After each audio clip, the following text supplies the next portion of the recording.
Reignite your intuition to grow your intuitive self. This is the episode where I talk about Christmas songs and music in general. My name is Angela and I'm your host of the show and a highly intuitive person by birth who never lost her connection. I am the expert in supporting you, regaining your intuition and living a fulfilled and much easier life with it.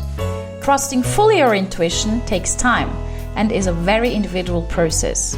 I share with you my knowledge and strategies I have developed to support yourself on a daily basis in any situation.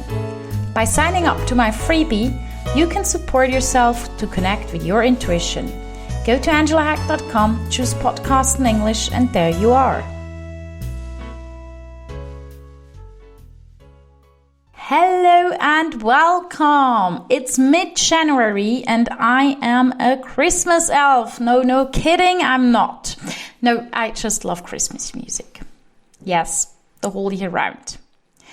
And why I love Christmas music? It's not the jingling, it's the lightness it gives me.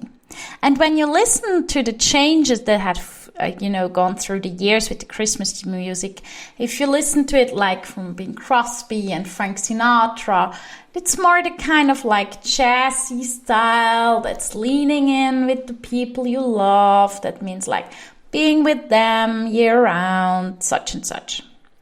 Then we go a bit more to the pop versions, then we go to the very poppy versions, and now we come to the hippie, hip-hop, stylish versions. Nevertheless, I love the music. But I must admit, one of my favorite songs is, in my opinion, not a Christmas song. So I can hear it through whole winter. And that means I can hear it all the time because there is always winter somewhere, isn't it? If there is summer in Switzerland, it's winter in Australia. So I can listen to Baby, It's Cold Outside. Yep, that's actually the song I love. I think it's so cute when she tells him she has to leave and such and such. And this lightness and this romantic and on one hand this naive way of looking at things makes me listening to it all the time. And back when I had a bigger apartment, I also had the same thing. Cleaning, I was listening to Christmas music.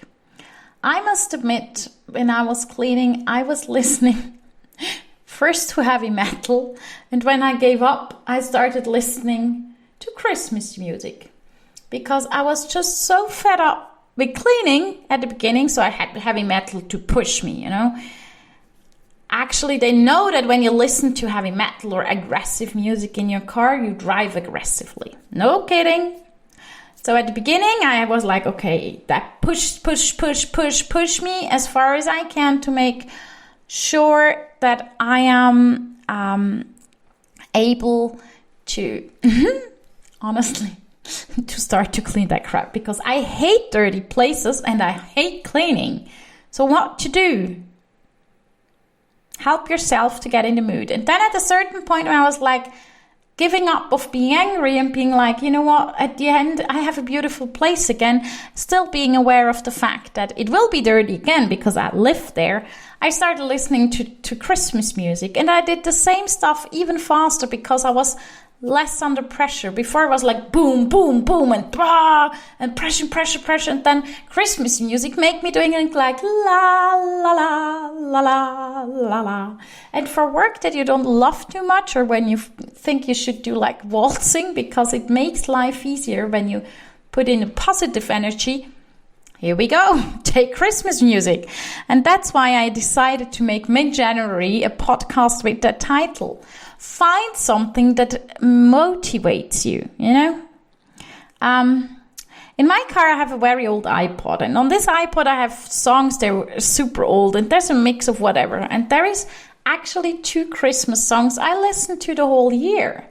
One is just for fun.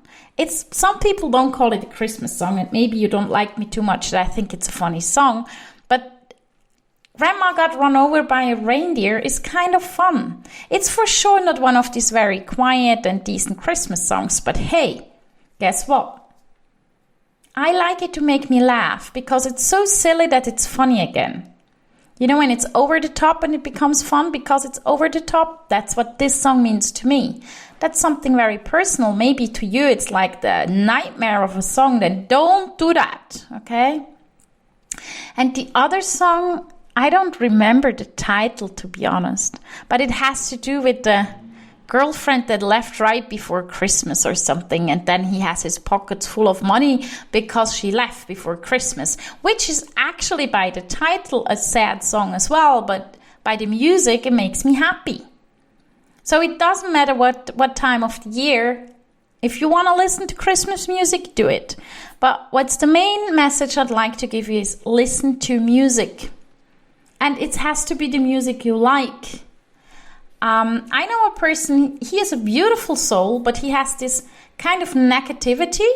And then sometimes when I'm with him and we are at his place just chatting and he puts in his music at a certain point, I'm like, either you stop being depressed by music or I have to leave. Because there's always like this songs with sad text. And I listen to the text. I am someone who is listening to the text. That's also a reason why I learned a lot of languages easier. I want to understand what song is saying. If a song is not saying anything, most of the time, I don't get hooked up with it. I love songs with very clear messages. And if they have like the music going against it, kind of, that's even better. One of them is from Lily Allen. It's F.U. And when you listen to the text carefully, you figure that she is really clear on her message, saying stop blaming others, stop judging others, let everybody live their lives. But the music, if you don't understand the text, is like,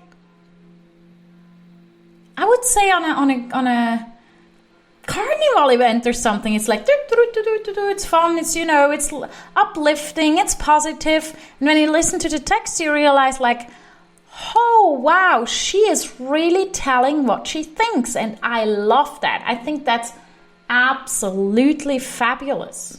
I really do love the fact that she's doing that, and I think we all should be much more aware of, you know, of things like that happening to us. I think it is so important that we have something that lifts us up, and music lifts me up very easily. And I know a lot of people saying, I sing under the shower. I don't care where you sing as long as you sing. I don't care if you listen to flute music or to violin or whatever.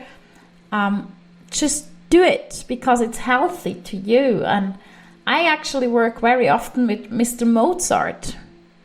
Mozart is one of the best music to work for me. If I have to write something and I hear Mozart's piano in the back, because it's light music. Back then he was the pop star of classical music because it was light music. So what I really want to tell you is, no matter if you love Christmas music, no matter if you love classical music, jazz, whatever, just make sure to listen to music from time to time. Make sure you never stop singing just because someone tells you to stop singing. That's just rubbish. Don't stop singing. Singing is so healthy. Some people have absolutely no connection to that. They have absolutely zero connection to sing. So find something else. Just something that makes you incredibly positive, that lifts you up, that gives you the cheer of whatever you need, you know. Next time when you are in a traffic jam, why don't you try to switch off the news and listen to your favorite music, because the news are something very depressing. Your favorite music isn't. I want you to be lifted up. I want you to love what you do. I want you to see things positive, but you cannot do it if you push yourself down. And that's what's happening very often with news, to be honest. So find your station playing your songs, not news. You will get them anyways. And if someone wants to listen to Christmas music the whole year round, I'm not 100% sure. In the US, I know there is actually a radio that's playing 24/7 the whole year, Christmas music. I'm pretty sure. because I found that when I stayed over there, which I love to have, just make sure that you are having something positive in your ear, because your ear is connected not only to your brain, and you're not only listening with it, you also feel with it. It goes through your subconscious part, and if you remember, for example, something that you've heard once as a child and it shocked you, when you hear it again, you're back in this shock. I bet with you that's how it is. And I don't want you to be there, because that's very, very uncomfortable and very, very disturbing and irritating. I don't want you there. So make sure that you have beautiful sound in your ear, something that cheers you up, makes you feel good, and stop just listening to things without being aware of what you do. Consciously intake of music or positive vibes. Are you ready for reignition? Yes? Then go to angelahack.com, podcast English, and sign up for the freebie with the link you find there. Or just go to angelahack.com and choose a free call with me for 30 minutes to make sure that your psychic life coach gives you the kick you need. Thank you for listening to Reignite Your Intuition. If you like my podcast, please come back, tell friends, and feel free to share with others how they can access the podcast.